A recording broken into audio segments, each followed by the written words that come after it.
অনেকদিন কঙ্কালী মাকে দর্শন করতে যাইনি, তাই ভাবলাম চলো কঙ্কালী মাকে একবার দেখে আসি। মাকে না দেখলে মনটা যেন কেমন লাগে। সেই শীতে গেছিলাম, এতদিন হঠাৎ করে কাজে খুব ব্যস্ত হয়ে গেছিলাম। দেখো আমাদের জঙ্গলটা কত সুন্দর লাগছে। এটা হচ্ছে ইলামবাজার চৌপাহাড়ি জঙ্গল। আর তারপরে এই যে এই পদ্ম পুকুরটা, এটা দেখলেই না মনটা ভরে যায়, গোটাটাই পদ্ম ফুলে ভর্তি। আর তারপর আমরা এখন বোলপুরে চলে এসেছি। এখনও অনেকটা যেতে হবে, তবে ভাবছি বৃষ্টি না নেমে যায়।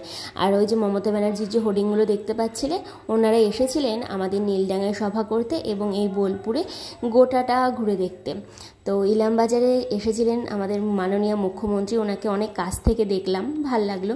এবারে আমরা এখানে দেখো নিয়ে নিলাম পুজোর ডালি, আর তারপরে আমরা চলে যাব এখন মাকে পুজো দিতে। এখানে তোমরা 50, 100 আরও বেশি যত দামের ইচ্ছে তোমরা কিন্তু ডালি পেয়ে যাবে। আর এখানে আমি এটাই দেখছিলাম যে কিছু বাইরের লোক, মানে এমনি নর্মাল লোক এসে এখানে বসে পড়ছিলেন, মানে যেখানে আসলে সবাই বসে থাকে ভিক্ষা নেওয়ার জন্য, সেখানে কেন বসছিলেন জানি না। আমার খুব মানে অবাক লাগছিল বলে আমি অবাক দৃষ্টিতে তাকিয়েছিলাম। আর এখানে দেখো কুকুরটা এমনভাবে শুয়ে আছে, দেখে হাসি পাচ্ছিল খুব। আমরা চলে এসেছি মায়ের কাছে, চলো এবারে ভেতরে ঢুকি আর পুজোটা দিয়ে আসি। ভেতরে কিন্তু ক্যামেরা অ্যালাউ নেই, আমরা পুজো দিয়ে চলে এলাম। আর মাকে হালকা করে তোমাদের দর্শন করিয়ে দিলাম, তোমরাও দূর থেকে প্রণাম করে নাও। আর এখানে একজন তিলক পড়াচ্ছিলেন, আর এখানে হর হর মহাদেবের তিলক আমরাও সবাই পড়ে নিলাম। এখানে দেখো আমরা আজকে দুপুরে এখানেই ভোগ খাবো। একটা আছে আদি ভোগ মন্দির আর একটা রয়েছে ভোগ মন্দির। আমরা তো জানতাম না, আমরা ভোগ মন্দিরের টিকিটটা কেটে নিয়েছি। এরপর কখনো আদি ভোগ মন্দিরে কিভাবে খাওয়ানো হয় সেটাও তোমাদের দেখাবো। একদম মন্দিরের পাশেই আমাদের ভোগ খাওয়ানো হবে, সব কিছু তোমাদের দেখাবো, সাথে থাকো। কঙ্কালী মায়ের মন্দিরে আমরা অনেক সময় মানসিক করে থাকি, আর আমার মানসিকটা এরকম টাইপেরই হয় যে এখানে যারা রয়েছেন তাদেরকে কিছু খাওয়াবো বা তাদেরকে কিছু সাহায্য করব। তো এটা আমি কখনোই সেরকম দেখাই না তোমাদেরকে। আমি জানি না কখন আমার বর এটাকে ক্যামেরা বন্দি করেছে। এনাদের দুটো গ্রুপ আছে, আলাদা আলাদাভাবে কিন্তু দিতে হয়, বাইরের একটা ভেতরের একটা। যাই হোক, আমরা এরপর চলে এলাম দেবাদিদেব মহাদেবকে দর্শন করতে। এখানে মন্দিরটা খুব সুন্দর করে দিয়েছে নতুন করে, দেখেই খুব ভালো লাগছিল।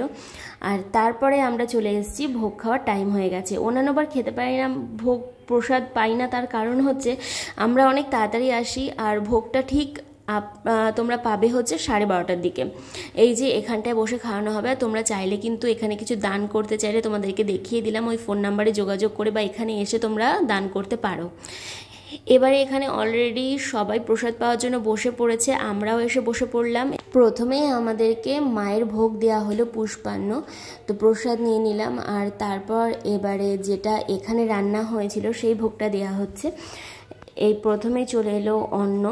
দেখো আমি ভুলভাল অনেক কিছু বলতে পারি, তার কারণ হচ্ছে আমি যেহেতু এই সম্বন্ধে এখনও সেরকম কিছু জানি না। কিছু ভুল ত্রুটি হলে আমাকে ক্ষমা করে দিও, কারণ এই যে বারবার ভাতকে অন্ন বলতে হয়, এটা যেহেতু আমাদের অভ্যাস নেই, বুঝতেই পারছো। মাঝে মধ্যে যদি ভাত বা কিছু বেরিয়ে যায় তাহলে ক্ষমা করে দিও। তো প্রথমে ডাল দিয়ে দিল, মুগ ডাল, আর তার সাথে একটা নিরামিষ সবজি দিয়ে দিল, ডাঁটা কুমড়ো টুমড়ো দিয়ে বানানো। ভোগের কথা আর কি বলবো, প্রসাদ যেহেতু সেটা যেমনই হোক না কেন প্রসাদই হয়। এই যে পাপাইও খাচ্ছে। আর তারপরে আমাদের দিয়ে দিল সোয়াবিন, আলু, পটল এসব দিয়ে একটা সবজি। আর আমি আবার একটু রাইস আর ডাল নিয়ে নিয়েছিলাম। আর এই যে পটলের সবজিটা পাপাই নিয়ে নিয়েছিল প্রথমে, বললো মা সোয়াবিন খাবো, একটাই সোয়াবিন পড়েছিল যদিও, তারপরে বললো মা খাবো। মাঝে আমাদের আরও একটা তরকারি দিয়েছিল, সেটা হচ্ছে সবজির টক, কিন্তু যেটা আমার ক্যামেরা বন্দি করতে ভুলে গেছি। এই দেখো সবাই এখানে প্রসাদ পাচ্ছে। প্রসাদ খাওয়া শেষে চলে এলো মিষ্টান্ন। আর তোমরা কারা কারা কঙ্কালী মাকে দর্শন করেছো এবং এখানে পুজো দিতে আসো অবশ্যই কমেন্টস করে জানিও। তো তারপরে আমরা খাওয়া দাওয়া শেষে চলে এলাম বাড়িতে।